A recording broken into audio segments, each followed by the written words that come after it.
Christophe Gourmet, donc je suis membre du comité d'éthique du mouvement de coopération médico-sociale Grand Libre, qui est en partenariat avec l'espace diagnostic. Merci d'avoir demandé également de participer à la médiation de cette soirée. Merci aux intervenants pour ces deux cas cliniques qui posent des questions différentes, mais aussi des questions inclusives. Merci à vous tous d'être venus et surtout le fait que vous soyez nombreux montre à quel point la problématique fait écho. Et je pense que ces situations cliniques qui vont bien au-delà de la simple question de l'analyse, parce que ce n'est pas le cœur du débat ce soir, montrent bien qu'elles font écho chez vous et ici. Et que vous attendez, vous, des réponses de la part de cette soirée. Alors je vous rassure, vous n'en aurez pas. Puisqu'en fin de compte, les réponses, c'est en fine l'ensemble des questions que tout à chacun se pose ici dans l'université. Et donc, il va falloir que vous participiez, je suis désolé, parce que c'est important que chacun communique ces questions, qu'elles soient, et qu'elles vous paraissent évidentes ou buesques, parce que c'est dans le partage de la différence de toutes ces questions que vous posez, qu'en ressortant d'ici, on saura plus facilement analyser la singularité des cas auxquels on sera confronté dans nos pratiques quotidiennes. Et donc, je dirais, les cas biographiques qui sont présentés ici sont en fine des prétextes à cette discussion. Il y a un élargissement des questionnements. Donc, vous repartiez avec plus de questions. Et il faut comprendre que ce lot de questions va être un moyen d'appréhender le mieux possible la singularité des cas auxquels vous serez confrontés ce soir. N'hésitez pas à poser des questions. Je vous laisse d'ores et déjà la parole pour cette première question.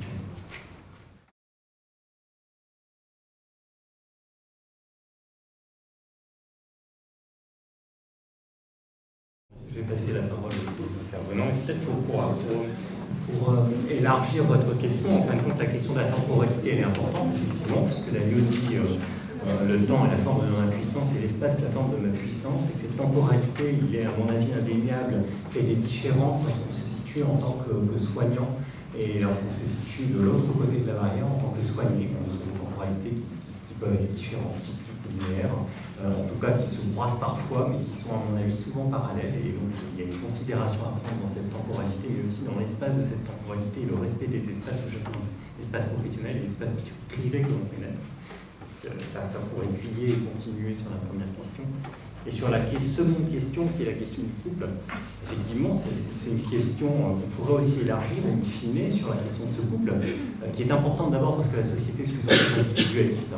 Donc dans une société où on est parti du Moyen-Âge, en fin de compte, à la société, au village, on faisait partie le pire de tout, était d'être exclusif, en fin de compte. On n'avait pas d'identité individuelle, on est arrivé à une société qui privilégie particulièrement l'individualisme. Donc en éthique de ce couple, et puis si on remonte en fin de compte, est-ce que cet individualisme se perd dans le couple ou pas, est-ce un avantage ou pas, et est-ce qu'il faut, jusqu'où il faut tenir et considérer, jusqu'où on doit tenir et considérer cette interrelation humaine, parce qu'elle est couple, mais il y a aussi la famille, et puis après quand la personne rentre en établissement, il y a l'institution, est-ce qu'elle perd pas une partie de son identité dans l'institution aussi.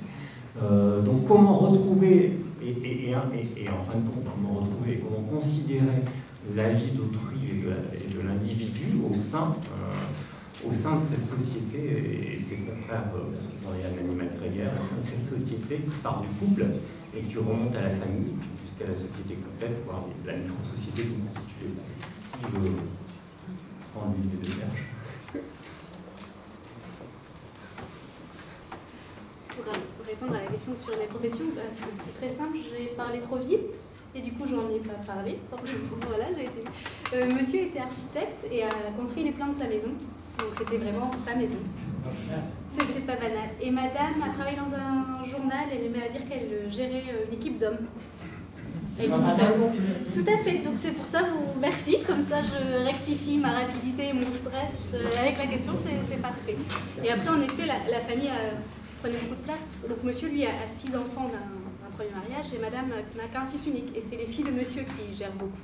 C'est vrai que la famille est très belle. Donc merci à vous. Oui, alors effectivement, les psychiatres aiment bien oublient rarement par contre les histoires de professions antérieures. D'abord parce que ça permet de donner un petit peu de relief et ça permet, surtout chez des gens qui sont quand même très peu socialisés, de redonner place au sujet, quoi. Hein, c'est ça l'idée. Et en même temps, c'est un indicateur aussi psychopathologique, parce que, encore une fois, quand on a un doute sur un diagnostic a posteriori, parce que la question c'était un peu ça, est-ce qu'elle ne risquait pas d'être dans une décompensation d'une psychose qu'on aurait mal diagnostiquée, ce qui pourrait remettre en question justement le choix, la capacité à choisir.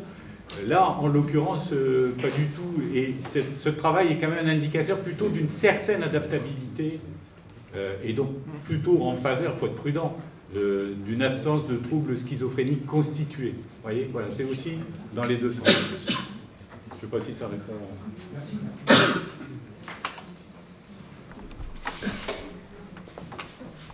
Juste pour rebondir, j'ai l'habitude de dire, notamment quand on fait des topos, c'est pas parce que c'est une personne âgée qu'il ne faut pas l'intégrer dans une histoire. Et la question de tout à l'heure qui me fait rebondir là-dessus, c'est que ce refus, il faut l'intégrer dans la connaissance en fait, de la vie de la personne, voire de la génération d'avant. On est vraiment dans une histoire globale et on a trop tendance à considérer que parce que c'est des gens de 80-85 ans, on doit s'occuper que de leur centre gériatrique, leur comorbidité. Mais ils ont une vie et cette vie est très très importante dans le sens des refus, de certains refus.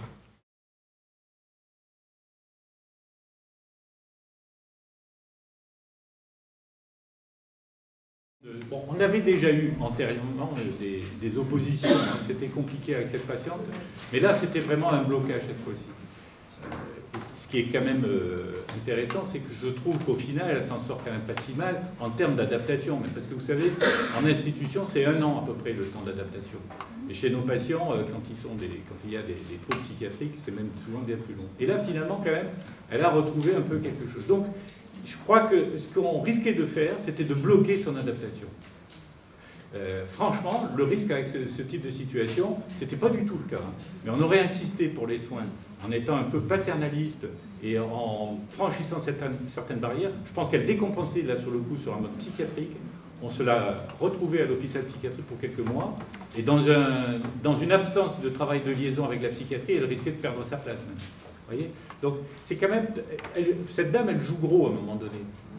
Elle accepte beaucoup de choses parce qu'elle a confiance dans la psychiatrie à un moment donné. Parce qu'il y a un psychiatre référent, il y a une équipe, et on lui vend quelque chose. On lui dit que pour son bien, finalement, elle ne peut pas rester seule, parce que ça fait 2 fois qu'elle vient en psychiatrie, et on voit bien qu'il va y en avoir une 3e, etc. Donc il faut quand même assumer ça, c'est pas évident. Après, par rapport à votre mode d'exercice, moi je dirais de manière caricaturale, non forcément fausse, si vous avez la chance de pouvoir travailler avec des services de psychiatrie qui ont les moyens d'intervenir pour vos patients qui ont des difficultés psychopathologiques, vous pouvez travailler avec eux.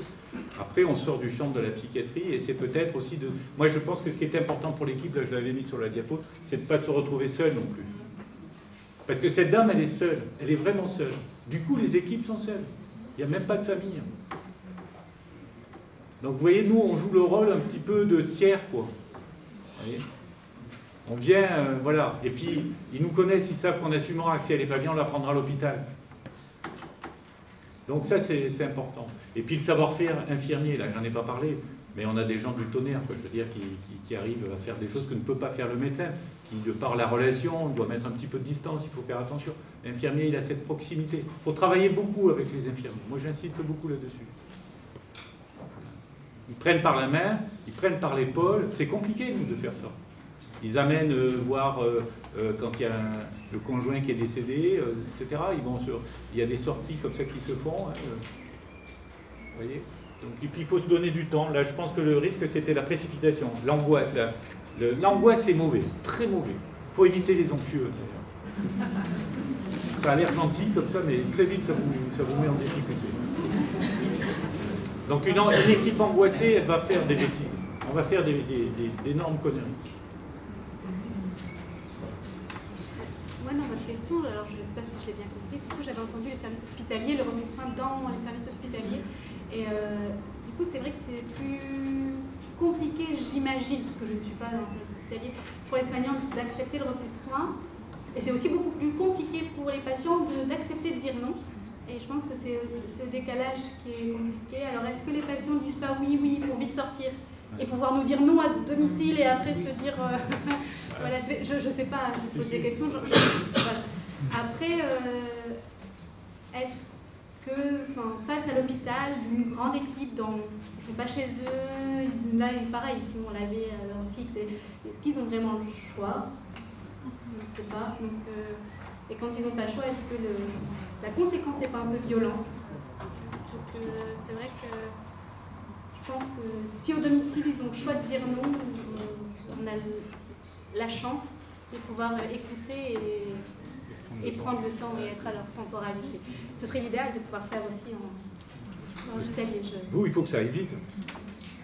Voilà.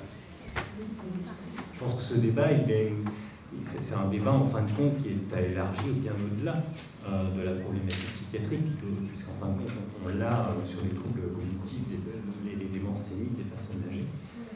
Mais est-ce qu'en fin de compte, et où est-ce qu'on va mettre le curseur, est-ce qu'en fin de compte, on ne l'a pas dans le soin au quotidien, ne serait-ce sur la capacité cognitive simple d'une personne dite normale à comprendre? Parce qu'en fin de compte, c'est la question du seuil. À partir de quel seuil je considère que la société ou l'équipe soignante doit prendre la décision, passer au-delà de la décision du refus de soins et traiter ce refus de soins, c'est-à-dire soigner ce refus de soins.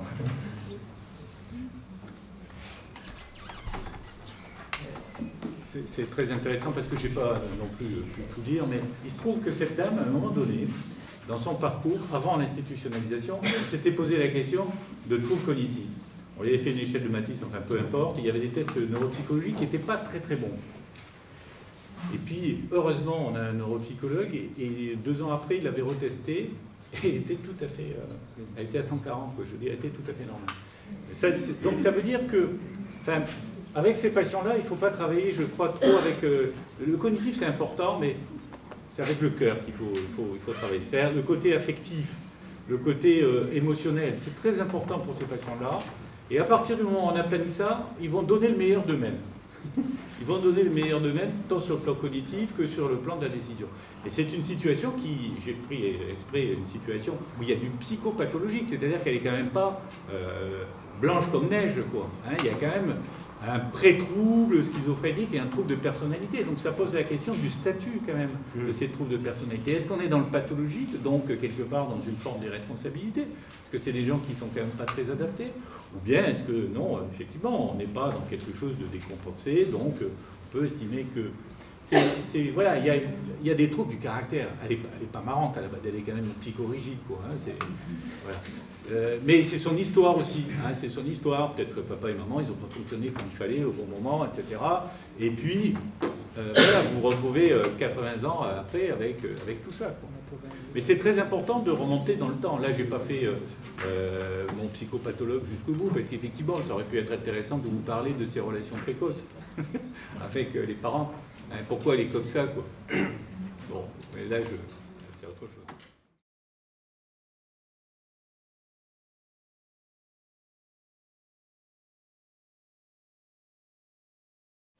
Merci de cette question qui est très pertinente. C'est partie effectivement de notre questionnement. Je peux commencer à répondre et puis je te passe la parole après. Je dirais que c'est un peu tout ça, sans vouloir... J'en ai trop dit. C'est un peu tout ça. C'est-à-dire qu'en fait, c'est à la fois le sens du refus et notre regard sur ce refus. C'est-à-dire qu'une personne âgée, il y a peut-être une inversion de rôle. C'est-à-dire qu'il y a une sorte de maternage, on devient les parents, en fait, quelque part, soit c'est les enfants qui deviennent les parents de leurs parents, soit c'est le soignant qui devient, en fait, le protecteur. Je parlais de côté protecteur, voilà. Donc ça, c'est un élément. Est-ce qu'on considère effectivement que cette personne, elle est fragile, et moi, du coup, je suis son aîné pour la protéger, hein, donc inversion de rôle, mais qu'il y a un risque de dynamique familiale, comment ça fonctionnait dans le sens avant, hein, maltraitant dans un sens, est-ce que maltraitant dans l'autre, dysfonctionnement de couple, un très autoritaire qui vient avec des troubles cognitifs, enfin je peux avoir le pouvoir. Voilà, donc on a ce genre de situation-là, un cas clinique très simple, un monsieur pas très en forme, qui était hospitalisé dans le service. Il y avait un examen un petit peu invasif quand même, une rectosigmoïdoscopie qui était prévue.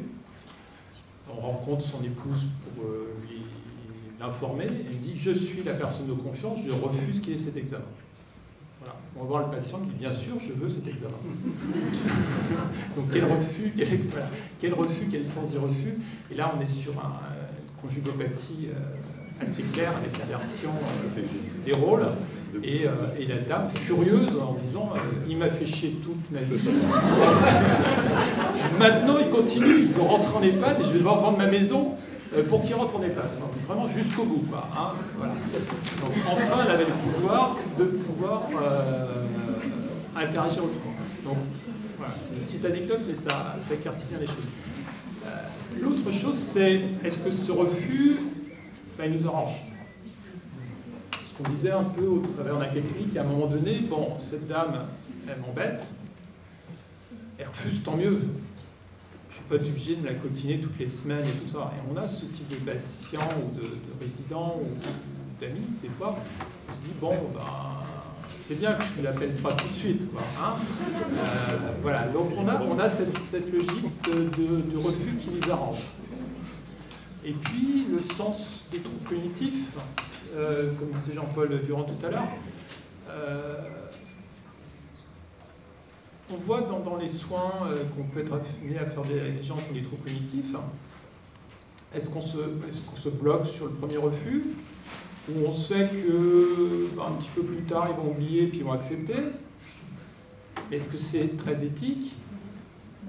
Oui et non. À nouveau, il n'y a pas de réponse. Des fois, c'est quand même important en fait, de pouvoir se donner du temps, comme on disait tout à l'heure, mais est-ce qu'on a plus tendance en tant que soignant ou de proche d'accepter les refus ou d'attendre ce qu'on veut? Donc à nouveau, il n'y a pas de réponse, mais il y a des questionnements. Je crois que le sens en fait, de l'éthique, c'est pas de vous donner les réponses, mais c'est de vous donner des questions. C'est ce qu'on a dit tout à l'heure, et plus il y a de questions, le danger, c'est pas de se questionner, quoi. Clairement, c'est ça. Voilà. Oui, merci. Bon, je n'ai pas grand-chose à ajouter. Peut-être si ce n'est sur l'idée qu'il n'y a pas, pour moi, de spécificité. Il y a des particularités. C'est quand même une période de l'existence où on est fragile. On est très fragile. Les choses peuvent très vite s'enchaîner. Par exemple, si on est un peu pressé, on peut passer à côté de ce qu'on appelle un syndrome confusionnel. On a tout le temps l'image de la grande confusion mentale, mais il y a des éléments confusionnels, parfois un peu atténués, qui peuvent, alors sous ce coup-là, altérer le jugement.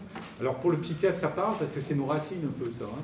C'est-à-dire que la psychiatrie, elle s'est construite, elle s'est identifiée sur l'expertise, par exemple, au tribunal. Hein. Fou, pas fou, malade, pas malade, responsable, pas responsable. On se trimballe un peu ça quand même aussi, vous voyez. Donc on a envie quand même de savoir et de ne pas passer à côté de quelqu'un qui serait dans un moment où il n'est pas capable, bien que donnant le change et donnant l'impression de pouvoir décider. Vous savez, des gens avec des prises de position très, très affirmées, puis derrière vous vous retrouvez quelquefois avec un trouble cérébral passager, mais quand même très gênant. Ça arrive, quoi. Voilà, c'est des choses aussi comme ça. Je pense que c'est une période de très grande vulnérabilité. Et puis je crois qu'aussi, on transporte notre époque, hein, quand on va quelque part, quand on va dans les EHPAD, etc. On est quand même dans une société extrêmement productiviste, infiltrée par l'économie. Il n'y a que ça qui vous discutez avec les gens. Quand vous discutez avec les personnes, maintenant, ils parlent économie et avec un langage militaire. On parle de cible, on parle qui n'a pas été atteinte, on parle de stratégie, de trucs. Bon, je veux dire, nos patients âgés, ils ont peut-être aussi, surtout quand ils sont très âgés, d'autres valeurs du fait de leur existence même, parce qu'ils ont connu, il y a des gens qui ont connu, alors surtout, moi je suis occitan, donc j'ai pas connu ça, et quand on écoute les gens de Dunkerque, il faut voir ce qu'ils ont vécu. Je veux dire, eux, la guerre, ils savent ce que c'est, il n'y avait plus de maison, il n'y avait plus rien. Il y avait des bombes. Moi j'ai une patiente qui a refusé de se faire soigner de la hanche, une patiente âgée, et le généraliste, alors on la suivait, coup de bol, ça va, elle me dit, je comprends pas, elle ne veut pas se soigner, ben, elle est irresponsable, elle doit décompenser. Je la vois, j'écoute, elle était même mieux que d'habitude. C'était une bonne névrosée assez agressive. Habituellement, elle était un petit peu, elle me dit, vous vous rendez compte, j'ai le docteur sur les bras, etc. Et puis je tombe sur quoi? Sur un bombardement quand elle était gamine, sur sa maison, et son fantasme, c'est qu'elle allait perdre les jambes. Donc elle dormait repliée, toute sa vie, elle a dormi repliée pour éviter les bombes que la nuit, enfin vous voyez, c'était un truc. Donc on ne touche pas aux jambes de madame, quoi. Mais ça, vous le savez après.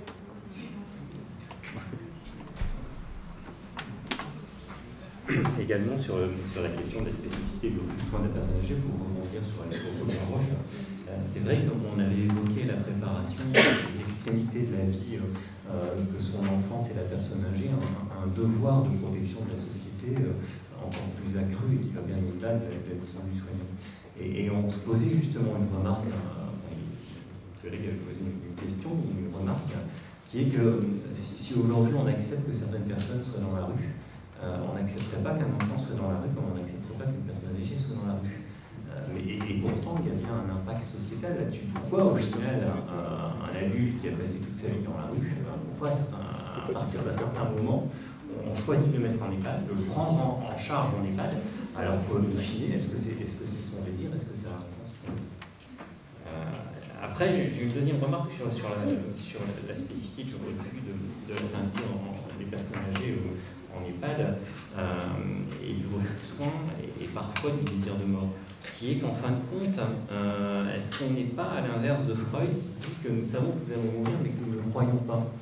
Certes, on sait qu'on va mourir, on ne croit pas, mais est-ce qu'en fin de compte, arrivé à un certain âge, on commence à le croire et puis on peut avoir une approche de la mort beaucoup plus sereine que nous, on est en capacité de comprendre en fin de compte à notre âge? Est-ce que ce n'est pas une de leurs spécificités? Est-ce qu'à partir de là, il n'y a pas un décalage aussi dans ce qu'on souhaite pour eux? Est-ce qu'eux souhaitent pour eux-mêmes dans une vie? Et enfin, je rebondirai sur la problématique temporelle au final, parce que c'est aussi une problématique temporelle, c'est que je pense que ces personnes n'évoluent plus dans la même vitesse temporelle qu'évolue le monde. Et est-ce qu'en fin de compte, ce refus de soins, parfois, ce n'est pas un refus du monde extérieur qui va trop vite pour eux et pour lequel ils n'arrivent plus à s'insérer et qui leur font peur en fin de compte?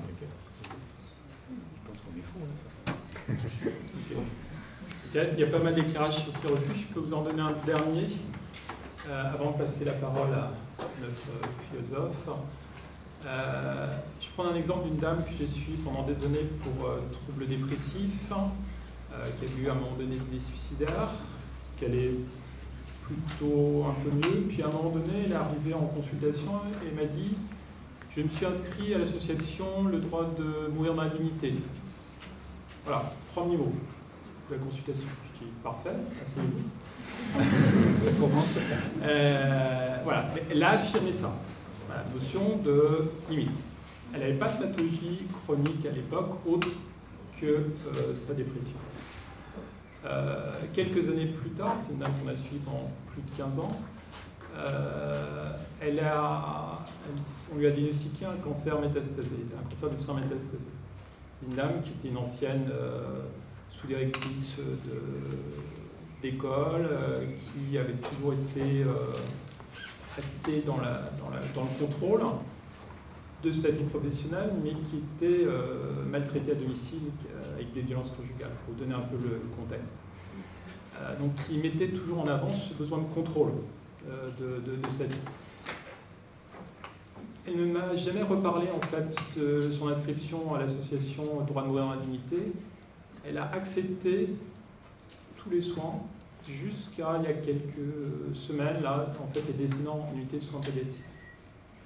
Donc en fait, on peut penser qu'à un moment donné, elle a eu besoin de donner des limites et avoir ce choix qu'elle n'a pas utilisé, mais elle a eu ce choix. Donc c'était un refus, mais un refus qu'elle a adapté en fonction en fait, de sa vie après. Je pense que ça a du sens, parce que c'est individuel, ça nous, bien sûr on ne généralise pas, mais il y a une notion de refus. Si je suis malade, je ne veux pas ça, et quand je suis malade, là, peut-être que c'est différent ou pas.